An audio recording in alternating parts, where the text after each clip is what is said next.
నారద మహర్షి పద్మావతీదేవి యొక్క హస్తాన్ని చూసి, అమ్మా నీ చేతులు పద్మాకారంలో ఉన్నాయమ్మా అని ఒక మాట చెప్పారు. నీకు భర్తగా వచ్చేటటువంటి వాడు 3 లోకములకు శాసకుడైనటువంటి పరమేశ్వరుడు వెంకటేశ్వరుడు నీ భర్త అవుతాడు అని. నారద మహర్షి యొక్క వాక్కు, అయ్యవారు చేసిన ప్రతిజ్ఞ, పద్మావతి శ్రీనివాసుల పరిణయం పూర్తయింది. 6 నెలల పాటు శ్రీనివాస మంగాపురంలో విడిది చేసినటువంటి వెంకటేశ్వరుడు, ఎందుకంటే వివాహం అయిన తరువాత కొత్త జంట 6 నెలల పాటు కొండ ఎక్కకూడదు. ఇది పాటించి చూపించారు వెంకటేశ్వరుడు. అగస్త్య మహర్షి చెప్పారు 6 నెలల పాటు కొండ ఎక్కకూడదు అని. అందుచేత అగస్త్యాశ్రమంలో ఉండిపోయారు. 6 నెలలు ఉన్న తర్వాత కొండ మీదకి వెళ్ళారు. ఒకనాడు తొండమాన్ చక్రవర్తిని పిలిపించారు.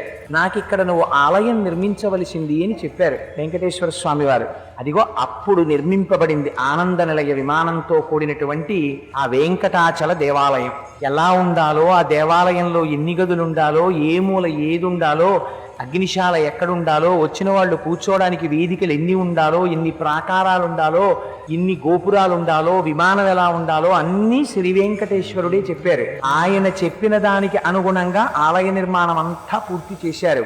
లక్ష్మీదేవి వస్తే తప్ప ఆలయంలో ప్రవేశించడానికి పరిపూర్ణత కలగదని ఆనాడు మళ్ళీ సూర్యనారాయణమూర్తిని గరుత్మంతుణ్ణి పంపించి లక్ష్మీదేవిని పిలిపించారు. లక్ష్మి అంత తొందరగా వస్తుందా అంటే వెంకటేశ్వరుడు స్పృహ తప్పి పడిపోయారని చెప్పవయ్యా, పరిగెత్తుకొస్తుంది అమ్మవారు అన్నారు. పాపం అమ్మవారు పరిగెత్తుకొచ్చింది. అమ్మవారితో కలిసి ఆ ఆనందనిలయ విమానంలోకి చేరారు. తొండమాన్ చక్రవర్తిని ఆనందనిలయ విమానం కట్టించే ముందు వెంకటేశ్వర స్వామి వారు ఒక మాట చెప్పారు. నీతోనే ఈ ఆలయ నిర్మాణం ఎందుకు చేయిస్తున్నానో తెలుసా? నీ వెనకాతలకు ఒక రహస్యం ఉంది. పూర్వం ఈఖానసుడు అనేటటువంటి ఒక మహర్షి చతుర్ముఖ బ్రహ్మగారి గురించి తపస్సు చేశారు. బ్రహ్మగారు ప్రత్యక్షం అయ్యారు. ఏం కావాలని అడిగారు. నాకు శ్రీకృష్ణ భగవానుడి దర్శనం కావాలన్నారు. ఇవాళ కలియుగంలో శ్రీకృష్ణ భగవానుడే శ్రీనివాసుడిగా వాల్మీకమునందున్నారు.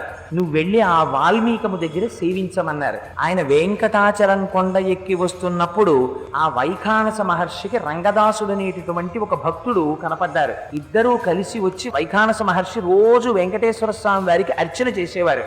అప్పుడే ఈ రంగదాసుడు ప్రతిరోజు వెళ్ళి స్వామివారికి కావలసిన పుష్పాల్ని, అక్కడ ఉండేటటువంటి పుష్కరిణిలో నీళ్లు పట్టుకొస్తూ ఉండేవాడు. పెద్ద నుయ్యి ఒకటి తవ్వాడు.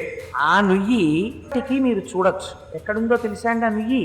మనం స్వామివారి ఆలయంలోకి వెళ్ళి దర్శనం చేసుకున్న తరువాత బయటికి వచ్చేస్తే ఎడం పక్క నుంచి అలా పైకెత్తి ఎడం పక్కకి వెళితే వకుళమాత దర్శనం అవుతుంది. వకుళమాత దర్శనం చేసి బయటికి వచ్చిన తర్వాత తీర్థం ఇచ్చి తల మీద షఠారి పెడతారు. ఆ పాదుకలు తీసుకుని మెట్లు కిందకి దిగుతాం. దిగగానే మీరు ఎడం పక్కకి చూస్తే ఒక బావి ఉంటుంది. ఆ బావి రంగదాసుడు తవ్వినటువంటి బావి.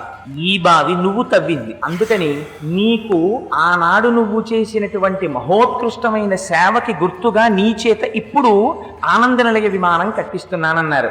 ఆనాడు నేను నుయ్యి తవ్వి ఎందుకు చేశానని అడిగారు తొండమాన్. అడిగితే స్వామి చెప్పారు అప్పుడు రహస్యం. ఒకనాడు నువ్వు స్వామి పుష్కరిణి పక్క నుంచి నా సేవ కోసమని పువ్వులు తేవడానికి వెడుతుండగా గంధర్వుల జంట పుష్కరిణిలో స్నానం చేస్తుంటే వాళ్ళ యొక్క అందచందాల్ని చూసి ఆకర్షితుడవై ఆ పుష్కరిణి పక్కన నిలబడిపోయావు. చాలా ఆలస్యంగా తిరిగి వెనక్కి వచ్చావు. వైఖానస మహర్షికి నీ మీద కోపం వచ్చింది. ఇంతసేపు వెళ్ళిన వాడివి ఎందుకు రాలేదని అడిగారు. ఆనాడు నువ్వు గంధర్వుల యొక్క మిథునాన్ని చూస్తూ ఉండిపోయానని చెప్తూ ఉంటే వైఖానస మహర్షికి ఆగ్రహం వస్తుందేమోనని నేను పుట్టలోంచి పైకొచ్చాను. పైకొచ్చి ఈ రంగదాసుని క్షమించవలసింది, ఇతడి నుయ్యి తవ్వాడు, నాకు ఇంత సేవ చేశాడని వైఖానస మహర్షికి వెంకటేశ్వర స్వామి వారు ఆ రోజున వరం ఇచ్చారు. ఇంత కష్టపడి నాకు నువ్వింత సేవ చేశావు కాబట్టి ఇంకా భవిష్యత్తులో తిరుమల క్షేత్రంలో వైష్ణవులలో వైఖానసులు మాత్రమే నాకు అర్చన చేస్తారని చెప్పి వరం ఇచ్చారు.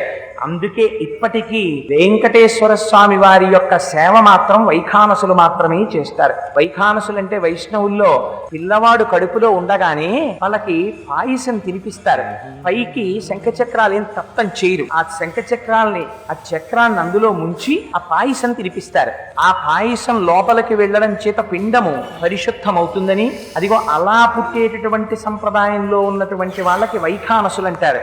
ఆ వైఖానసులే ఆ వికనస మహర్షి యొక్క అనుచారంగా వస్తున్న వాళ్లే ఇప్పటికీ తిరుమలలో వెంకటేశ్వర స్వామి వారి యొక్క సేవాధికములను నిర్వహిస్తూ ఉంటారు. ఆ తొండమాన్ చక్రవర్తి ఆనంద నిలయాన్ని నిర్మించిన తరువాత వెంకటేశ్వరుడు చాలా కాలం మాట్లాడారు.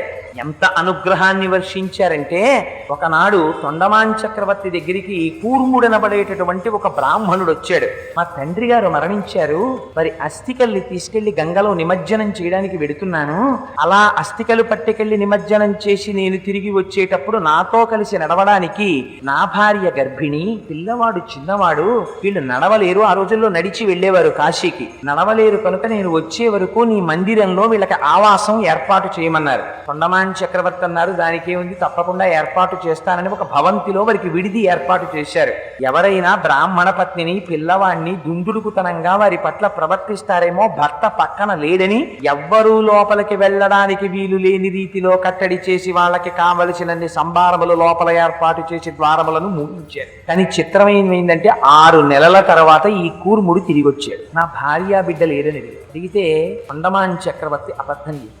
నీకు కూతురు పుట్టిందయ్యా, నీ భార్య నీ బిడ్డలిద్దరూ వెంకటేశ్వర స్వామి దర్శనానికి తిరుమల కొండ మీదకి వెళ్ళారు. 2 రోజుల్లో వచ్చేస్తారు, నువ్వు సత్రంలో ఉండి నేను పంపిన పదార్థాలు తింటూ సంతోషంగా ఉండన్నారు. పాపం నమ్మాడు కూర్ముడు. పెళ్ళైన సంతోషంగా ఉన్నాడు. భయపడి తొండమాన్ చక్రవర్తి సైనికుల్ని పిలిచి కూర్ముడి భార్య బిడ్డలు ఎలా ఉన్నారో చూసి రమ్మని, ఆ తల్లి ప్రసవం అయ్యి ఉంటుంది, అప్పుడు ఎవ్వరికి కేక వినపడలేదు, మనకి తెలియలేదు, పొరపాటు జరిగింది, తలుపులు తీసి చూడండి అన్నారు. తీరా తలుపులు తీసి చూసేటప్పుడు అస్థిపంజరాలు. అప్పటికి వాళ్ళు మరణించి ఆ తల్లి బిడ్డడి యొక్క మాంసం తిరివేయబడి అస్థిపంజరాలు మాత్రమే మిగిలాయి. ఇది వచ్చి చెప్పారు.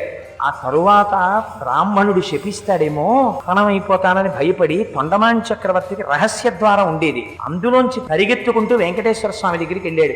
ఇలా నా ఆధీనములో ఉంచబడినటువంటి బ్రాహ్మణుని భార్య బిడ్డ, ఆమె కడుపులో ఉన్న పిల్ల కూడా మరణించారయ్యా, స్వామి నన్ను రక్షించమన్నారు. ఆగ్రహం కలిగింది వెంకటేశ్వరుడు. రాజ్యమును పరిపాలించేవాడి వయ్యుండి కూడా ధర్మభ్రష్టుడవై ఒక బ్రాహ్మణుని యొక్క భార్యని బిడ్డన్ని రక్షిస్తానని మాట ఇచ్చి వాళ్ళు ఆకలితో కేకలు వేసి మరణిస్తే ఈ రీతిలో వాళ్ళకి ఏర్పాట్లు చేశావా అని ఆగ్రహించి, అయినా నువ్వు నాకు పిల్లనిచ్చిన మామగారికి తోడపుట్టిన వాడివ కనుక నీకు ఉపకారం చేస్తాను అని చెప్పి ఆ అస్థికల్ని పట్టుకుని ఆ పాండవ తీర్థం దగ్గరికి తీసుకురమ్మన్నారు. దాన్ని గోగర్భం అంటారు. అప్పుడు పల్లకీలో తీసుకెళ్లారు అస్థికలు. వెంకటేశ్వర స్వామి వారు కంఠం వరకు నీళ్లలో మునిగి ఆ నీటిని తీసి ఆ అస్థికల మీద చల్లారు. చల్లితే ఆ పిల్లలు తల్లి మళ్ళీ బ్రతికారు. అప్పటి నుంచి స్వామి ప్రతిజ్ఞ చేశారు, నాకు అసహ్యం వేసి మీరు చేసేటటువంటి పొరపాట్లు రోజు రోజుకి మితిమీరిపోతున్నాయి, అందుకని ఇక నుంచి నేను మాట్లాడాలి. ఎప్పుడైనా నాకు ఏదైనా పొరపాటు జరిగిందనిపించినా,